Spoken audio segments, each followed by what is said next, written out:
And I remember going in and talking to our staff director at the time, and I said, what do you think we should do? Do we need to do anything right now? And he said, no, what we need to do is be here. This is the Judiciary Committee. If the one thing we need to do, we need to be here, and we need to be here now. So I went back to my desk, and we were kind of going along watching, not doing much, but watching. The phones weren't ringing. And then we heard the news say, there's another plane that hit the Pentagon. And I just froze, because where my office was, if I look out to the left, it's the Southwest Freeway, which goes right across the 14th Street Bridge, and you could literally see the smoke billowing up. You couldn't see the Pentagon, but you could see the smoke. And now everybody was numb. Oh my God, what's going on? And there were no bells going off. There was no panic, screaming, anything like that. Everybody was very calm, but stunned, in disbelief.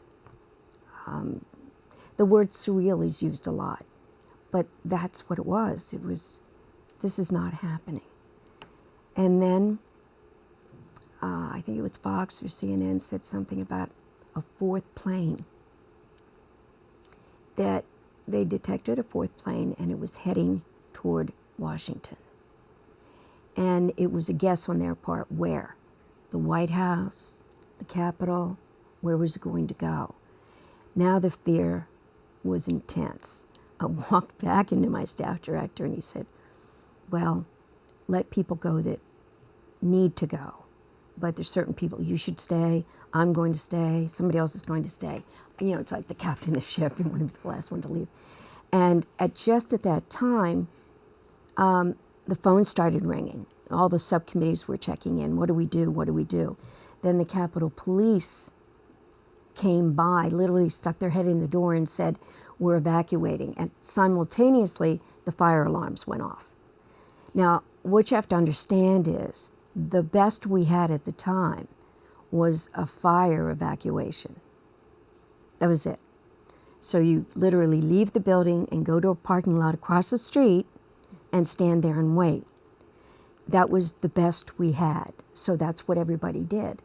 I was one of the last people to leave. I made sure all the subcommittees knew, follow your evacuation plans. We'd already had them in place. In fact, we had them mounted to the outside the door. You could see it as you walk out the door. And everybody went where they were supposed to go.